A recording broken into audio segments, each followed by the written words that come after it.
Terutama sebagai orang Aceh, saya bangga. Karena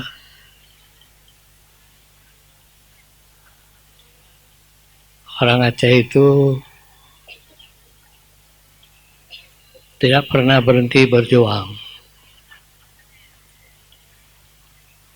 Sebelum cita-citanya tercapai, yaitu agama dan kemerdekaan.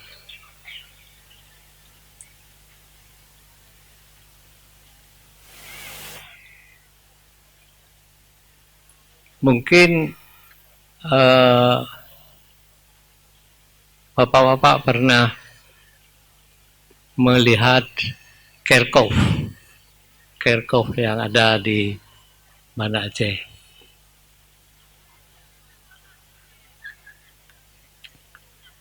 Saya diceritakan khusus oleh Pak Muzakir Walad waktu itu. Waktu beliau gubernur, mungkin anak-anak kita nggak kenal. Pak Muzakir Walad, gubernur Aceh pada tahun 68 sampai 78. Beliau menceritakan kepada saya waktu mula-mula menjadi gubernur.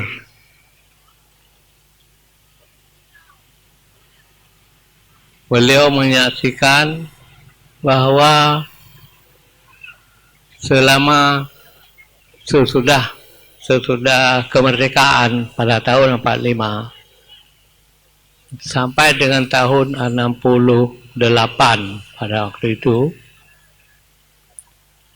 tidak ada seorang tokoh pun dari Belanda datang ke Aceh.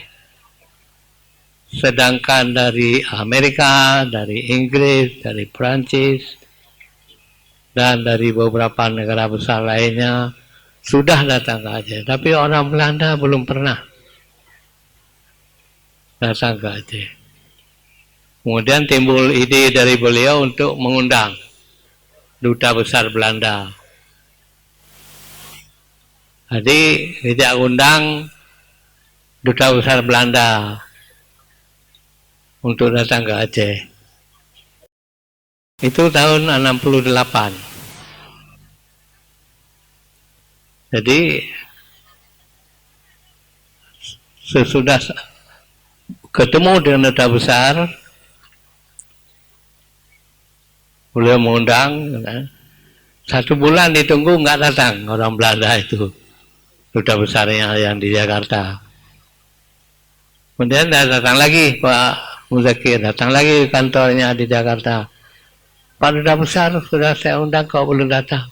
Aduh Pak Gubernur, minta maaf, saya sibuk sekali bulan ini. Nanti saya akan datang lah gitu. Ditunggu 1 bulan nggak datang lagi. Kemana ini janjinya? Nah, datang ketiga kali, mengundang juga, menyampaikan undangan. Rupanya malu juga duta besar Belanda ini, udah 3 kali diundang, nggak datang-datang, malu juga dia. Akhirnya datang, dilakukan penyambutan oleh Pak Muzakir di Pendopo, mulai di lapangan Belah Bintang, sambut dengan karpet merah, kemudian datang ke Pendopo. Malam pertama dia duduk. Ini Pak Muzakir sendiri cerita kepada saya. Besoknya Pak Muzakir menyediakan kendaraan untuk lihat-lihat Banda Aceh, katanya gitu. Akhirnya Belanda itu nangis, merasa menyesal, salah duga.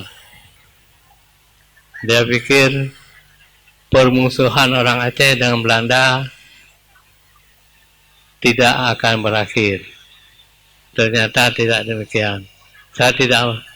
Dia mengakui pada Pak Muzakir waktu itu, mengakui bahwa dia salah duga Jadi Pak Muzakir memberikan respon, ini suasana damai, tidak lagi dalam keadaan perang. Itu satu keadaan yang disaksikan, yang menjadi saksi bagi kita, sebagaimana tadi saya kemukakan, saya bangga sebagai orang Aceh. Lalu di Jakarta pada waktu itu ada kegiatan Gubernur Ali Sadikin untuk menggusur kuburan-kuburan Belanda yang ada di Tanah Abang di Jakarta. Kemudian ketemu satu makam yang dihormati oleh orang Belanda, yaitu makam Kohler, yaitu jenderal Belanda yang ditembak oleh pasukan Conya Adin di Banda Aceh di depan Masjid Raya, mati di situ. Kuburan atau tulang belulang orang Kohler yang mati di Banda Aceh pada tahun 73 gitu, 1873, tembak di Banda Aceh. Mau diapain ini? Sebab kuburan Belanda lain sudah disapu bersih. Ini Kohler karena dia jenderal dan dihormati oleh orang Belanda. Bagaimana? Lalu Ratu Belanda sendiri yang menjawab supaya tulang belulang Kohler itu dikirim kembali ke negeri Belanda. Mau dikebumikan di Belanda di sana. Yang lain-lain sudah digusur saja. Rupanya berita ini didengar oleh Pak Muzakir Walad yang tadi mengundang Duta Besar Belanda itu. Dengar. Lalu Pak Muzakir datang kepada Duta Besar. Pak Duta Besar, saya dengar gini-gini mau dibawa ke Belanda. Itu tidak boleh. Dia mati di Aceh. Harus dibawa ke Aceh. Ditembak oleh pasukan Aceh. Mati di depan masjid. Jadi harus dibawa kembali ke negeri Belanda. Itu perintah Ratu Belanda kepada Duta Besar itu. Kemudian di Duta Besar ini menghadapi Pak Muzakir Walad. Pak Muzakir bilang tidak boleh bawa. Itu harus dikebumikan di Aceh karena dia mati di Aceh. Bingung mereka. Ratu Belanda juga dikabarkan gubernur sudah melarang bawa ini. Bagaimana Pak pendapat Ratu? Apa saya angkut juga, kini sedang menunggu jadwal pesawat saja, sudah angkat. Tapi gubernur melarang. Ratu Belanda tidak bisa memutuskan. Kemudian Ratu menyerahkan surat itu kepada Kabinet Belanda. Kabinet Belanda mengadakan rapat khusus untuk membicarakan apa yang harus diperlakukan terhadap Kohler ini.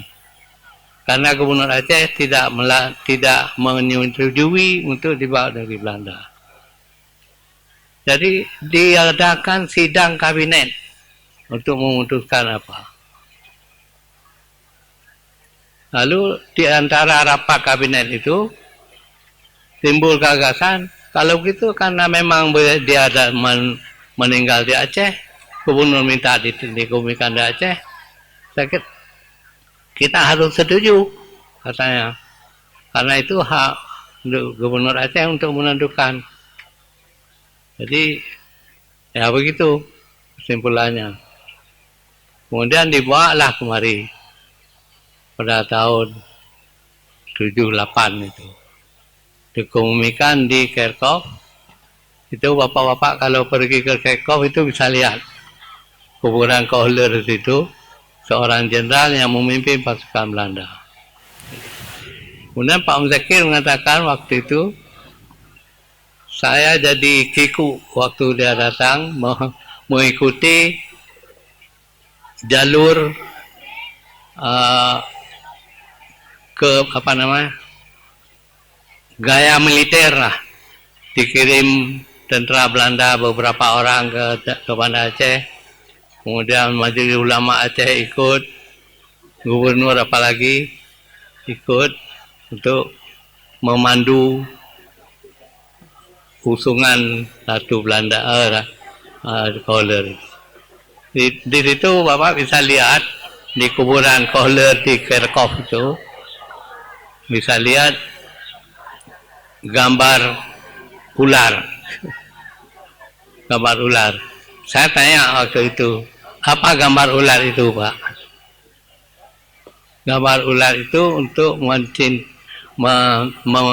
memberi makna kepada bangsa Belanda bahwa Kohler ular itu gambarannya dibuat sedemikian rupa sehingga dia menggigit ekornya sendiri.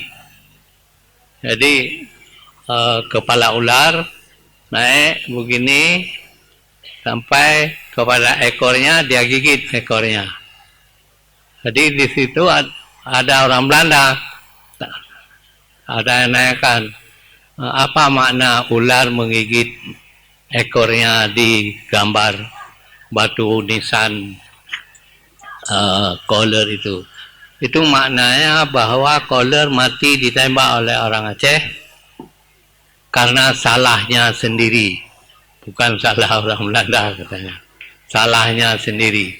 Kenapa dia berdiri di bawah pohon apa itu dulu itu, pohon ketapang ya, mati tertembak di bawah itu. Tidak pernah terjadi di dunia seorang jenderal mati dalam perang. Jadi itu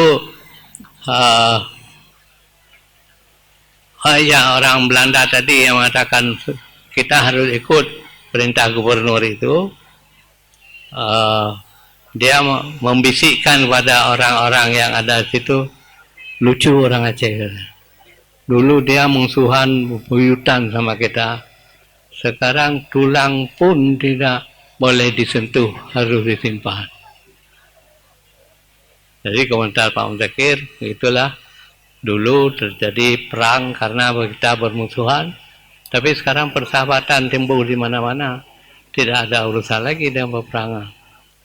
Jadi begitu kira-kira gambaran mengenai orang Aceh. Ya saya diam-diam merasa bangga sendiri juga.